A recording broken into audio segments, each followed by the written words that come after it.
Hello students, अभी अपन topic जो करने वाले हैं वो है डिस्काउंट का क्वेश्चन नंबर 31। देखिए क्वेश्चन में क्या कहता है।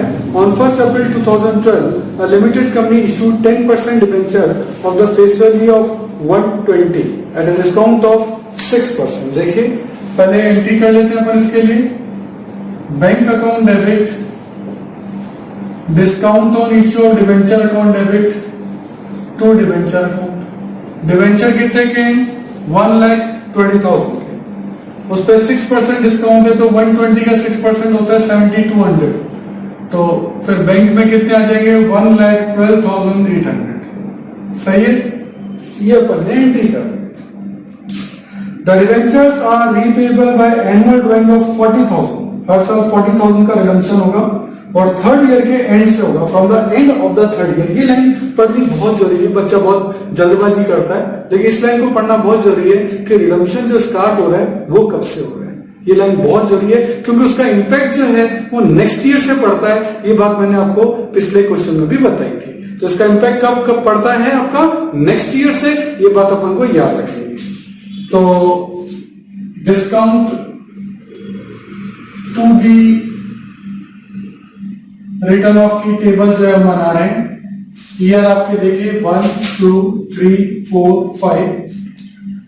आउटस्टैंडिंग डिबेंचर कितने के हैं? पहले 120 थे, 120 है।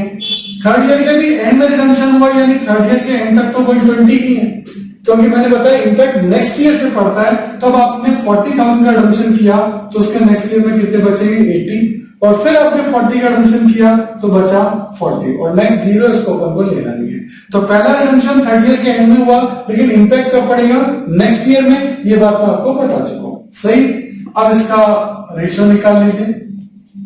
रेशियो आपको देखिए 4 1 जा 2 जा 3 जा 3 जा 3 जा, तो 9 2 11 और 1 12। रेशियो का टोटल आ गया 12। अब हमें निकालना है डिस्काउंट रिटर्न ऑफ, कि कितना डिस्काउंट हर साल रिटर्न ऑफ करना है, यानी P&L से चार्ज करना है। तो टोटल डिस्काउंट कितना था? 7,200। 7,200 के डिस्काउंट को बांटना है 333 to 1। कैसे बांटेंगे? 7,200 इंटू 3, ये वाला, डिवाइड बाय 12, ये वाला। 12 में से 3 है तो 7,200 में से कितने होंगे? तो ये आपका देगा 600, 600 इंटू 3 1,800। देन यहां भी 3/12, यहां भी 3/12, यहां 2/12,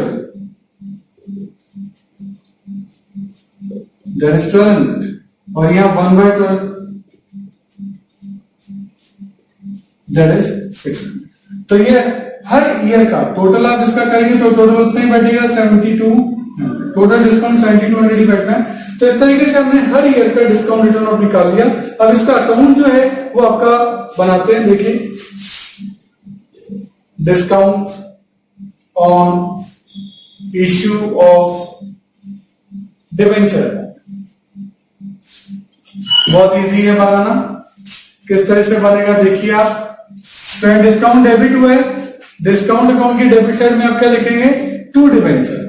कितना डिस्काउंट है? 7,200। ओके, नाउ हम क्या करेंगे, हर साल आपको डिस्काउंट रिटर्न ऑफ करना है। ये हर ईयर का आपका अमाउंट जो है वो दे रखा है। फर्स्ट ईयर का डिस्काउंट कितना रिटर्न ऑफ करना है? 1,800 बाय स्टेटमेंट ऑफ P&L। कितना रिटर्न ऑफ करना है? 1,800। तो 7,200 में से 1,800 चला जाएगा, बाकी का बाय बैलेंस शीट बच जाएगा। ये आपका बचेगा 5,400 बैलेंसिंग फिगर। इस तरीके से आपके फर्स्ट ईयर की अकाउंटिंग जो है वो आपकी कंप्लीट हो जाएगी। ये जो आपका बैलेंस शीट है ये अगले साल का क्या बन जाएगा? To balance PD। कितना? 5,400। नेक्स्ट ईयर भी आपका 1,800 राइट ऑफ हो रहा है, तो वही by statement of P&L return of कर रहे हैं आप 1,800 और closing balance by balance CD करके आपका बच जाएगा 5,400 में से 1,800 गया तो ये कितना बच गया?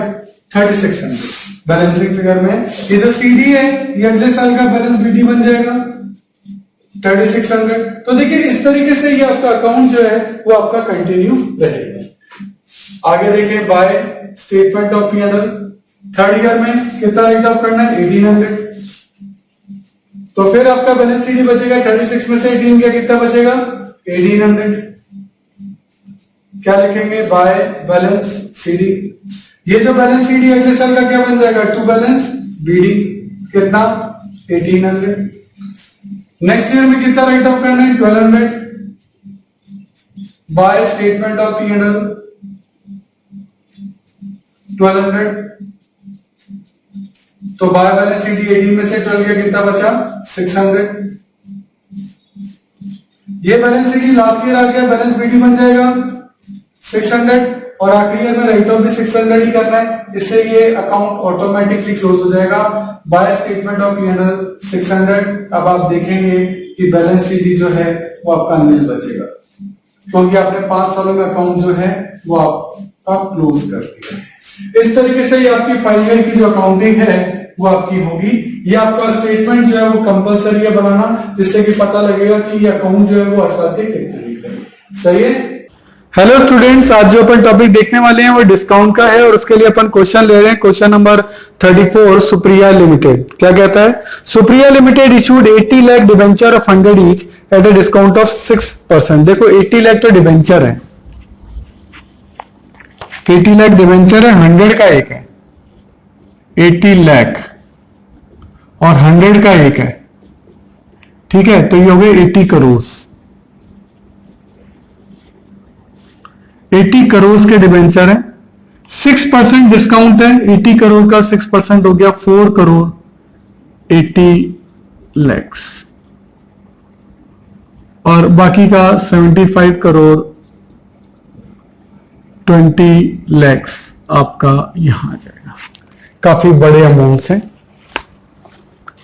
लिखा आगे, debentures are repayable in 5 equal installment starting from at the end of the 6th year. 6th year के एंड से रिडम्पशन चालू होगा। The security premium account showed a balance of 1.6 crore on the above date. अच्छा, security premium में आपके पास 1.6 करोड़ पड़े हैं, तो इसको भी अपन को देखने की जरूरत है। सिक्योरिटी प्रीमियम में 1.6 करोड़ का फायदा तो पहले से ही आपके पास है, ठीक है, प्रॉफिट पड़ा है।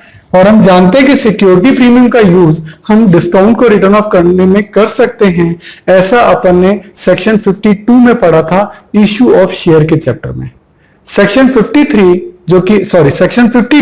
जो कि आपको अलाउड करता है सिक्योरिटी प्रीमियम का यूज करने के लिए। किस चीज के लिए यूज करने में, इस डिस्काउंट को 4 करोड़ 80 लाख के डिस्काउंट को आप राइट ऑफ कर सकते हैं, ऐसा मैं आपको याद दिला रहा हूं, ठीक है। तो डिस्काउंट कितना है, डिस्काउंट का लॉस है आपका 4.8 करोड़।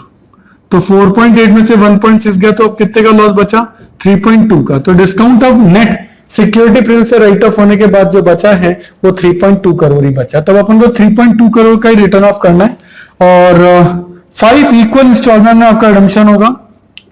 तो देखिए ईयर 1 2 3 4 5 6 7 8 आउटस्टैंडिंग जो डिबेंचर हैं वो है आपके 80 करोड़।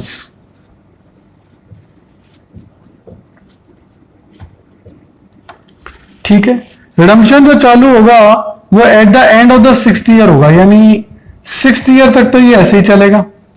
उसके बाद 5 इक्वल इंस्टॉलमेंट, तो 80 करोड़ को 5 में बांटेंगे तो आएगा 16 करोड़। 16 करोड़ का रिडम्पशन होगा, 80 में से 16। 6th ईयर का जैसे एंड होगा रिडम्पशन होगा, उसका असर जो है, उसका इफेक्ट जो है नेक्स्ट ईयर में पड़ेगा। तो 80 करोड़ में से 16 गया तो ये बचा 64 करोड़, देन 16 गया तो 48 करोड़, देन 16 गया तो 32 करोड़, देन 16 गया तो 16 करोड़ और देन 16 गया तो 0, उससे अपन को मतलब नहीं है। तो इस तरीके से आपका जो रेशियो निकलेगा वो 16 1 जा 2 जा 3 जा 4 जा और ये सब 16 5 जा। पहले 6 साल 5 ही है, फिर 16 कम होता गया तो रेशियो उस हिसाब से हो गया। तो ये हो गया कितना 30 34 37 39 40। टोटल कितना है 3.2 करोड़। 3.2 करोड़ को यानी 3 करोड़ 20 लाख को आपको बांटना है 5/40।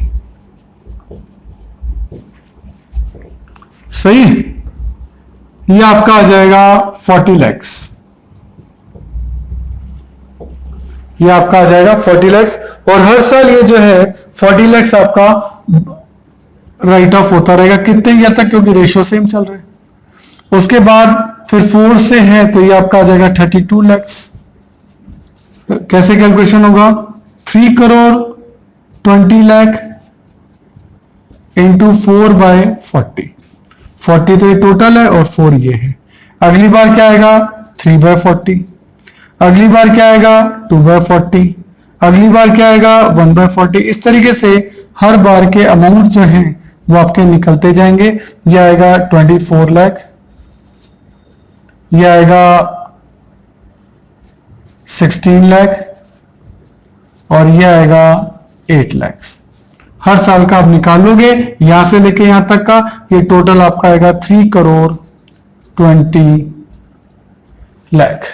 ये आपका डिस्काउंट का जो टेबल है ये पूरा बनेगा। देन ये डिस्काउंट आपके इस वाले अकाउंट में पुटअप किए जा सकते हैं। ओके, तो मेन मुद्दा यहां सीखने का ये है कि आपका आउटस्टैंडिंग डिबेंचर निकालने हैं। 6 ईयर तक उसका कोई इंपैक्ट नहीं है। मैंने कहा था 6th ईयर के एंड में रिडम्पशन हो रहा है तो उसका इंपैक्ट नेक्स्ट ईयर में पड़ेगा। तो कितना हो गया? 64 करोड़। इस तरह से वो ग्रेजुअली 16 आपका क्या होता जाएगा? राइट ऑफ होता जाएगा। तो बेसिकली आप इन क्वेश्चन के अंदर इन टेबल की प्रैक्टिस करिए। वो अकाउंट तो हमेशा एक जैसे ही बनता है।